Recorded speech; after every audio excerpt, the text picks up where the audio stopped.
महाराष्ट्र में लोकसभा चुनाव से पहले जोड़तोड़ की राजनीति शुरू हो गई है। कांग्रेसी नेता अब पार्टी का साथ छोड़कर वहां बीजेपी का हाथ पकड़ रहे हैं।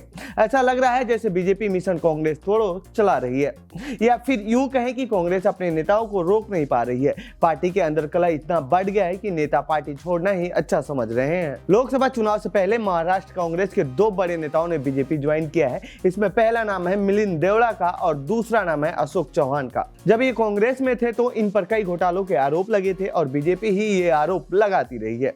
हालांकि ये पहला मौका नहीं है जब कांग्रेस के किसी बड़े नेता ने बीजेपी का हाथ थामा हो। इसमें ज्योतिरादित्य सिंधिया, हेमंत बिस्वा शर्मा, जितिन प्रसाद, आरपीएन सिंह जैसे कई बड़े नेता शामिल हैं और बीजेपी ने इन नेताओं को सम्मान और पद दोनों दिया है। ऐसे में सवाल उठता है कि आखिर बीजेपी में जाने से कांग्रेस के भ्रष्टाचारी नेता ईमानदार कैसे हो जाते हैं। तो आइए जानते हैं इस रिपोर्ट में इन नेताओं से बीजेपी को होने वाले राजनीतिक फायदे के बारे में।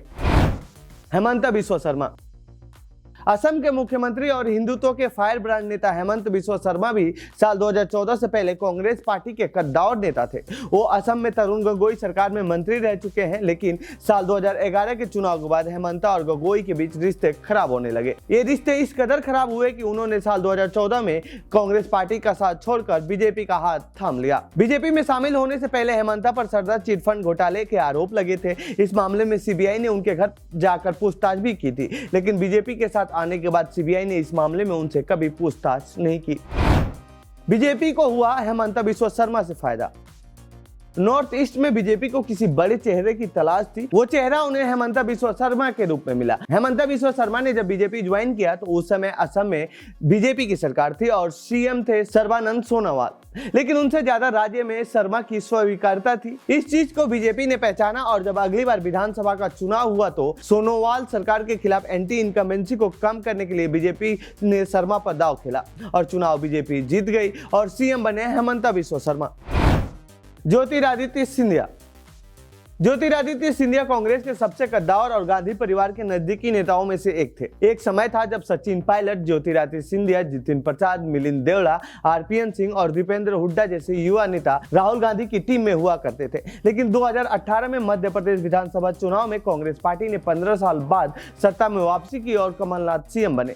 कांग्रेस हाईकमान का फैसला सिंधिया को पसंद नहीं आया और जैसे तैसे 2 साल तक कांग्रेस में रहे और फिर अपने समर्थन वाले विधायकों के साथ बीजेपी में शामिल हो गए और कांग्रेस की सरकार गिर गई। ज्योतिरादित्य सिंधिया के बीजेपी में जाने से पार्टी को फायदा हुआ और एमपी में बीजेपी विपक्ष में थी, लेकिन सिंधिया के विधायकों के समर्थन की वजह से वो पुनः सत्ता में आ गई और बीजेपी एमपी जिस ग्वालियर संभाग में कमजोर थी अब वहां सिंधिया की वजह से मजबूत स्थिति में है। तो वहीं सिंधिया को बीजेपी ने राज्यसभा भेजकर उड्डयन मंत्री बना दिया है।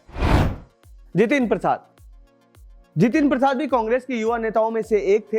लोकसभा चुनाव हारने के बाद वो हाशिए पर चले गए थे और 2022 विधानसभा चुनाव के पहले यानी 2021 मई जून में यूपी कांग्रेस की रणनीति को लेकर शीर्ष नेताओं के साथ उनकी अनबन की खबरें सामने आई थी, जिसके बाद उन्होंने कांग्रेस का साथ छोड़कर जून 2021 में बीजेपी के साथ चले गए। बीजेपी ने इन्हें विधान परिषद भेजकर योगी सरकार में मंत्री बना दिया। यूपी में बीजेपी से इस वक्त तक ब्राह्मण समाज नाराज बताया जा रहा था। ऐसे में जितिन प्रसाद यूपी में ब्राह्मण चेहरे के रूप में आए। बीजेपी ने जातीय समीकरण साधने के लिए उन्हें पार्टी में शामिल किया और इसका उसे 2022 के विधानसभा चुनाव में फायदा भी हुआ।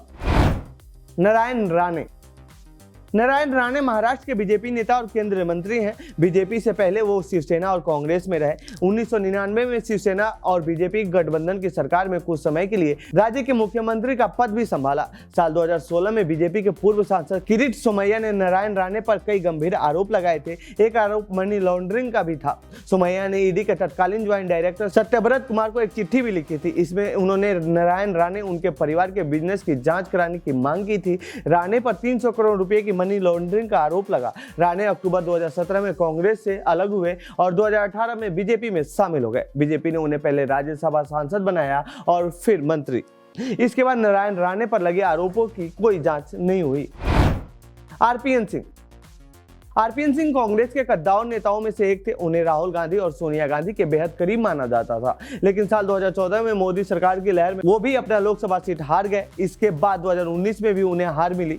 आरपीएन सिंह ने जब कांग्रेस छोड़ा तो उस समय वो झारखंड के चुनाव प्रभारी थे और पार्टी के महासचिव के पद पर कार्यरत थे। तो वहीं आरपीएन सिंह मनमोहन सिंह यूपीए 1 और यूपीए 2 की सरकार में केंद्रीय मंत्री रहे और पेट्रोलियम और ट्रांसपोर्ट जैसे बड़े मंत्रालय थे। इसके बावजूद उन्होंने कांग्रेस का साथ छोड़ दिया और अब बीजेपी का हाथ थाम थाम लिया। इससे यूपी के पूर्वांचल में बीजेपी मजबूत हुई और इसका असर विधानसभा 2022 के चुनाव में भी देखने को मिला था। अशोक चौहान। महाराष्ट्र में मिलिंद देवड़ा के बाद अशोक चौहान ने बीजेपी का दामन थाम लिया है। अशोक चौहान कांग्रेस से महाराष्ट्र के सीएम रह चुके हैं। उन पर आदर्श सोसाइटी घोटाले की जांच चल रही थी। उन्हें पीएम मोदी और देवेंद्र फडणवीस ने खुले मंच से भ्रष्टाचारी होने का आरोप लगाया था और अब वही बीजेपी उन्हें पार्टी में शामिल कर रही है, राज्यसभा के लिए उम्मीदवार बनाया है। अब सवाल ये है कि इन नेताओं पर भ्रष्टाचार के आरोप थे, अब ईमानदार कैसे हो गए, या फिर ये केवल कांग्रेस पार्टी तक ही भ्रष्टाचारी थे, बीजेपी में आने के बाद ये साफ हो गए हैं। तो ये थी कांग्रेस नेताओं के बीजेपी में जाने से जुड़ी हमारी रिपोर्ट। आपको कैसी लगी ये रिपोर्ट कमेंट बॉक्स में बताएं।